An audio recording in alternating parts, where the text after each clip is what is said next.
Fitness di usia muda katanya bisa menghambat pertumbuhan. Ada lagi yang bilang, minum kopi sebelum fitness itu bisa menambah stamina. Kita bahas di video ini. Tapi sebelumnya, kita lihat intronya dulu.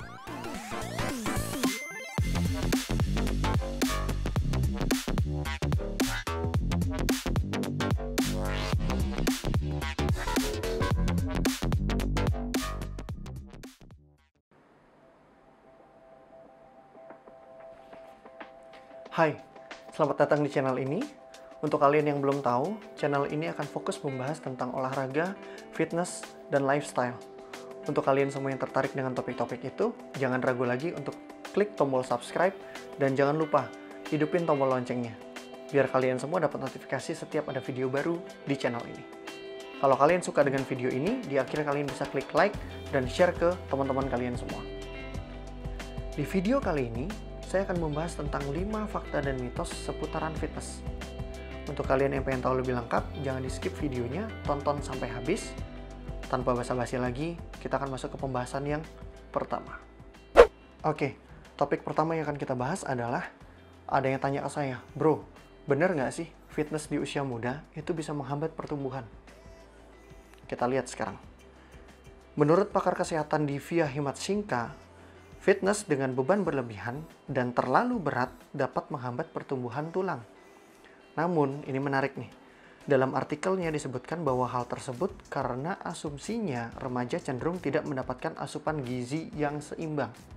Perhatikan itu baik-baik.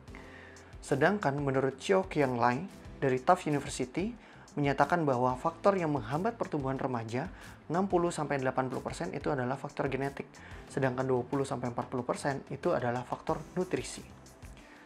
Dr. Christian Chandra dari Indonesia melalui website allodokter.com, beliau mengatakan bahwa fitness dapat menghambat pertumbuhan remaja itu tidak benar. Yang dapat menghambat pertumbuhan remaja adalah apabila terjadi cedera pada bagian epifisis. Ini adalah bagian yang berkaitan langsung dengan pertambahan panjang tulang. Nah, faktanya di luar sana banyak banget anak-anak kecil yang sudah mulai fitness, anak-anak remaja yang sekarang tumbuh dewasa dengan tubuh yang atletis dan luar biasa. Contohnya seperti CJ Center ini. CJ Center ini fitness di usia 5 tahun. Bayangin bro, 5 tahun. Kita 5 tahun masih main apa? Nah, sekarang tubuh dari CJ Center ini kalian bisa lihat sendiri bagaimana bentuk tubuhnya, bagaimana proporsionalnya, dan dari segi tinggi tubuh dia tidak mengalami hambatan sama sekali. Begitu juga dengan Mariana Naumova. Usia 16 tahun mengikuti kejuaraan Arnold Classic.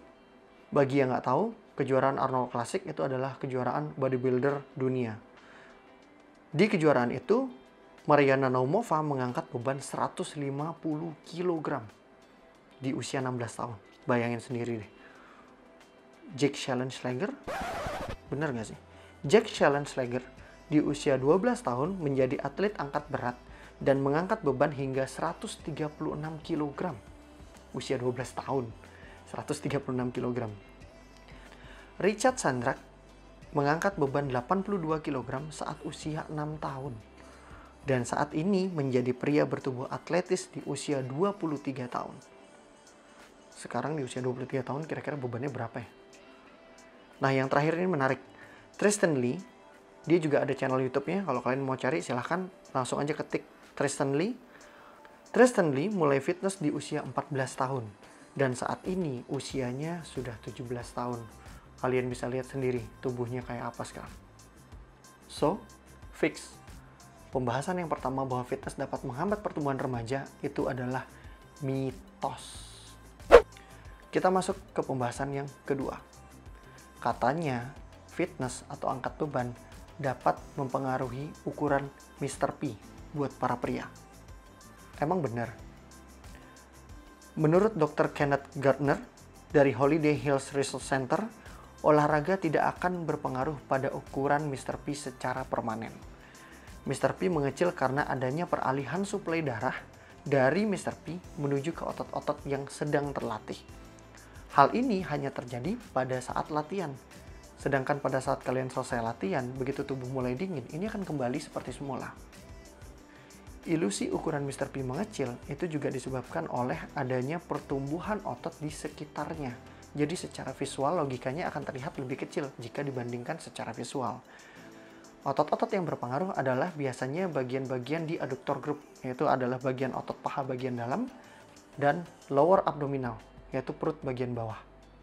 Dari sumber lain, menyatakan bahwa justru yang membuat Mr. P dapat mengecil itu adalah akibat penuaan, operasi prostat, penyakit Peyronie, obat-obatan, dan yang terakhir, obesitas. So, untuk pembahasan yang kedua, bahwa fitness dapat berpengaruh pada ukuran Mr. P, itu adalah mitos. Oke, kita masuk ke pembahasan yang ketiga, dan pembahasan kali ini adalah hal yang sering saya lakuin. Konsumsi kopi sebelum fitness, katanya dapat menambah stamina.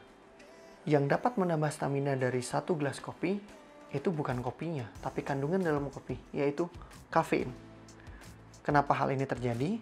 Karena kafein dalam kopi dapat membantu memecah lemak dan menjadikan asam lemak dalam darah, kemudian menjadikan bahan bakar untuk tubuh kalian. Konsumsi kafein 1 jam sebelum olahraga dapat membantu membakar lemak dengan meningkatkan metabolisme saat berolahraga. Peningkatan metabolisme ini otomatis akan menambah energi dalam tubuh kalian. Sebuah penelitian dari University of Illinois, Amerika Serikat, didapatkan hasil bahwa konsumsi kopi 1 jam sebelum olahraga akan mengurangi rasa nyeri hingga 48%. Dengan berkurangnya rasa nyeri, tentunya kalian akan bisa mengangkat beban lebih berat lagi. Hal yang kalian perlu tahu dari sebuah kafein adalah, kafein ini salah satu kandungan yang sering ada di suplemen-suplemen pre-workout. Kalau kalian konsumsi pre-workout, salah satu kandungannya adalah kafein. Kafein ini juga adalah salah satu kandungan yang terkandung dalam minuman-minuman energy drink. Sudah pasti, namanya energy drink, tujuannya adalah menambah stamina. Jadi, untuk pembahasan yang ketiga bahwa kopi dapat menambah stamina, itu adalah fakta. Kita masuk ke pembahasan yang keempat. Seorang vegetarian juga bisa gemuk.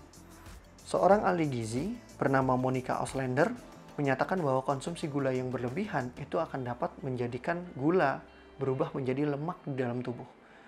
Gula ini juga didapatkan dari sumber-sumber karbohidrat yang kalian makan.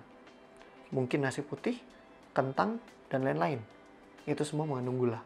Timbunan gula ini akan menjadi lemak dan akan tertimbun dalam tubuh kalau kalian tidak gunakan lemak itu sebagai sumber tenaga dalam aktivitas. Itu kenapa olahraga itu penting. Untuk kalian yang mau tahu lebih lengkap bagaimana caranya membakar kalori dari lemak, dari gula, dari karbo yang kalian makan, kalian bisa klik link di sini. Ya, di sini. Alasan lain seorang vegetarian juga bisa gemuk adalah peralihan dari hidup dengan makan yang seperti biasa menjadi seorang vegetarian. Dengan perubahan pola ini, tentunya seorang vegetarian membutuhkan makan lebih banyak lagi untuk menuju tingkat kenyang yang seperti sebelumnya. Maka dari itu jumlah makanan yang masuk ke dalam tubuh akan lebih banyak.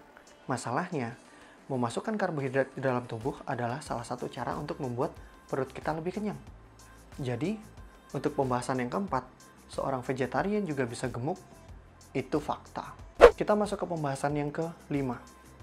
Ada yang tanya ke saya, bro, kalau badan kita kurus dari lahir, apa bisa menaikkan berat badan dengan fitness? Jawabannya adalah saya sendiri. Poin yang kelima ini terjadi di saya sendiri. Buat kalian yang punya pertanyaan ini, saya juga pernah punya keresahan yang sama. Dulu, dalam kondisi tinggi tubuh saya 175 cm, berat saya hanya 46 kg.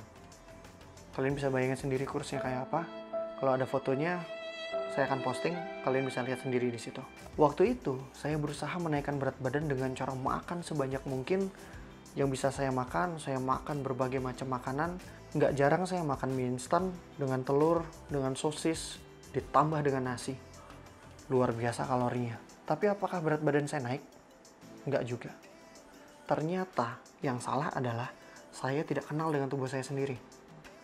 Tubuh saya masuk ke dalam kategori tubuh ectomorph. Tubuh ectomorph ini adalah jenis tubuh yang memiliki metabolisme sangat tinggi. Maka dari itu, tubuh-tubuh orang ectomorph tidak dapat menyimpan lemak di dalam tubuhnya.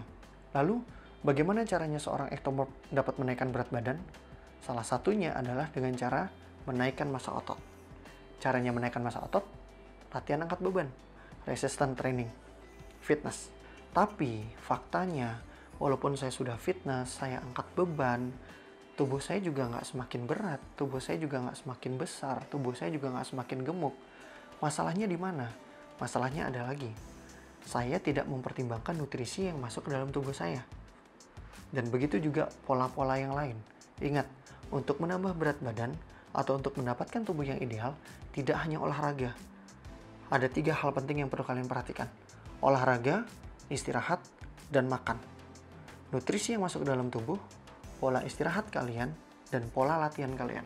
Dengan mengatur nutrisi yang masuk ke dalam tubuh saya, dengan lebih cenderung memperhatikan bagaimana protein yang masuk ke dalam tubuh saya, berapa gram yang masuk ke dalam tubuh saya dalam 1 hari, itu dapat menambah massa otot saya sedikit demi sedikit.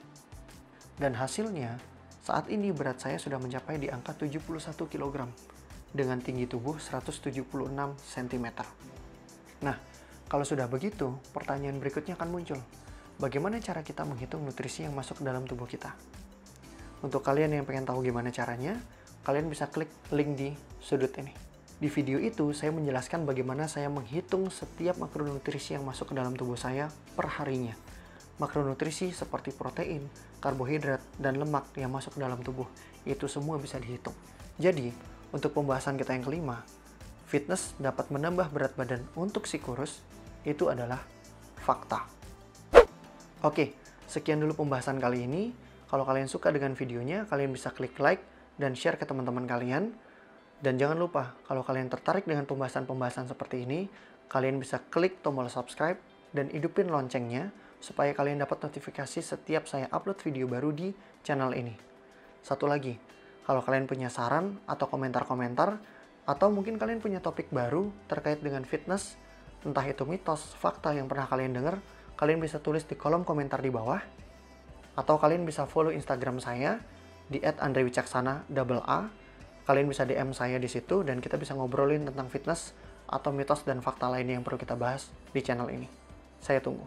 Mungkin video ini akan menjadi video yang membahas tentang mitos dan fakta seputaran fitness part 1.